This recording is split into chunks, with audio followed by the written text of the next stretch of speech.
Dobar dan i dobrodošli. Danas ćemo lijepiti zlatne listiće i slikati. Koristit ćemo tanku glatku ivericu, premazujem je 2 puta mješavinom stolarskog ljepila i bijelog akrila. Nikad ne slikamo na golu površinu, uvijek prvo nanosimo neku vrstu podloge, takozvanog grunda, odnosno temeljne boje. Ploču bojim sa svih strana, to predstavlja dodatnu zaštitu od vlage. Ako radimo na tankoj podlozi, kao na primjer tanki karton ili ovakva iverica, obavezno je obojimo s obje strane. To će barem malo neutralizirati savijanje podloge. Crtam okvir. Zamislio sam da će sam motiv biti smješten otprilike unutar tog okvira.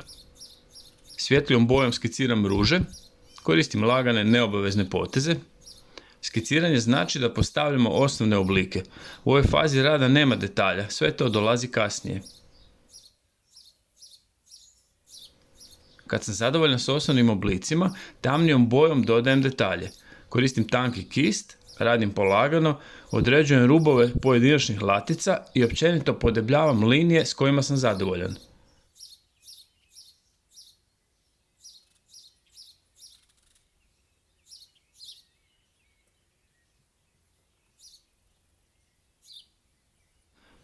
Pozadinu ruža bojim tamno smeđom. Na tu plohu lijepim zlatne listiće. Ljepilo je mliječno bijelo i nanosimo ga kistom. Tamo gdje nema ljepila, listići se neće primiti.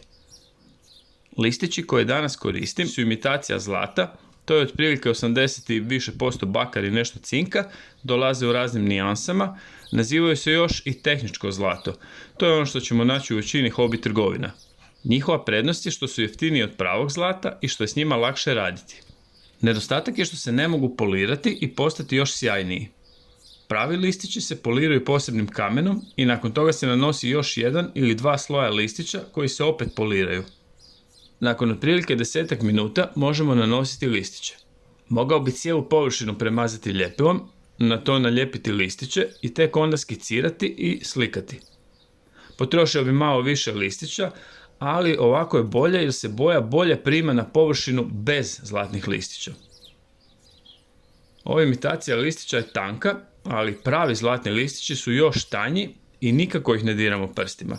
Ni ove ne moramo dirati prstima, možemo onako samo kistom proći po majci i kad se naelektrizira, kist će primiti i u biti s njim možemo dignuti zlatne listiće.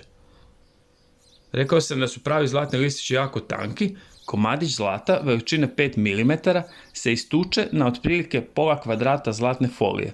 Znači ta folija je stvarno tanka. Uvijek to radite u prostoru bez propuha da vam listići ne odlete. Pravi listići bi odletili već ako lagano puhnemo prema njima. Vidimo da se vrlo lako lijepe, stavimo ih tamo gdje želimo i malo pritisnemo kistom i primili su se. Ako je listić malo zgužvan, to će se vidjeti i kad ga zalijepimo. To neki put može rezultirati zanimljivim uzorcima. Osim toga, pošto su listići jako tanki, vidjet će se potezi kista koje prije ne bi ni primijetili. Kad sam premazivao podlogu, kad sam nanosio ljepilo, ostali su jedva primjetni potezi kista koji se sada vide. Meni je to zanimljivo, ali ako bi to željeli izbjeći, mogli bi boje, odnosno ljepilo, malo zagladiti spužvicom. Dijelove na kojima nema ljepila poslije lagano prođemo kistom i uklonimo višak listića. Komadići listića se primaju na elektriziranog kista, pa taj višak možete probati nanijeti tamo gdje vam je ostao neki nepokriveni dio.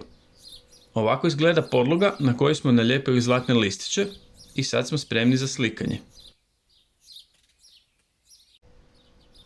Ovo što sad radim je u biti tonska modelacija. Koristim crvenu i žutu koje mijenjam dodavanjem crne i bijele. U likovnom smislu crna i bijela su ne boje, dodajemo ih drugim bojama i na taj način nastaju svjetliji i tamniji tonovi. Svaka od ovih latica ima otprilike u sredini dio koji slikamo čistom bojom, a na svakom kraju je tamniji, odnosno svjetliji dio. Radim polagano, koristim tanji kist, taj prijelaz od svjetlijeg do tamnijeg je ono što stvori iluziju trodimenzionalnosti. Radim sa akrilom koji se relativno brzo suši. To je pokrivna, gusta boja, pa ako s nekim dijelom slike nismo zadovoljni, možemo je prekriti novim slojem boje kad je prvi sloj suh.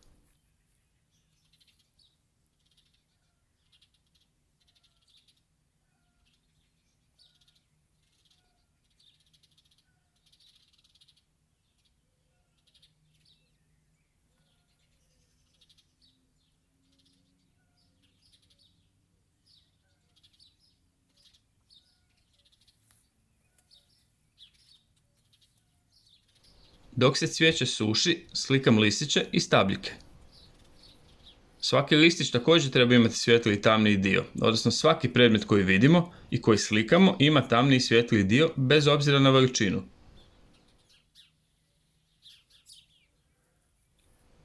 Odlučio sam dodati još jedan cvijet. Ovaj put slikam preko zlatnih listića.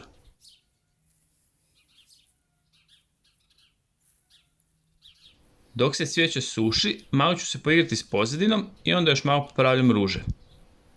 Čini mi se da je zadnji cvijet malo prevelik. Na koji to način ispraviti? Mogao bih zalijepiti zlatne listiće preko boje, ali tehnički gledano bolje rješenje je imati manje slojeva. Manje slojeva znači manju mogućnost da nam boja s vremenom počne pucati i otpadati. Mehanički ću ukloniti ono što smatram viškom, doslovno ću izgrebati boju i listiće. Na te dijelove slike nanosim ljepilo. Dok se ljepilo suši, usporedimo zlatnu boju i zlatne listiće. U pozadini ću napraviti nešto kao tanki okvir iz zlatne boje, to jest koristim zlatnu i bakrenu. Vidimo da se boja sjaji, puno više nego obični akril, ali ni blizu toliko kao listići.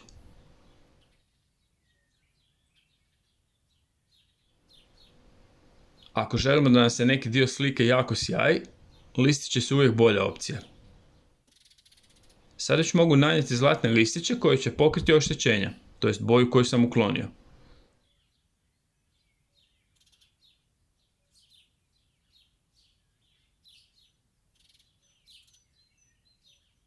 Slučajno imam i okvir, ali boja okvira nije usklađena sa slikom.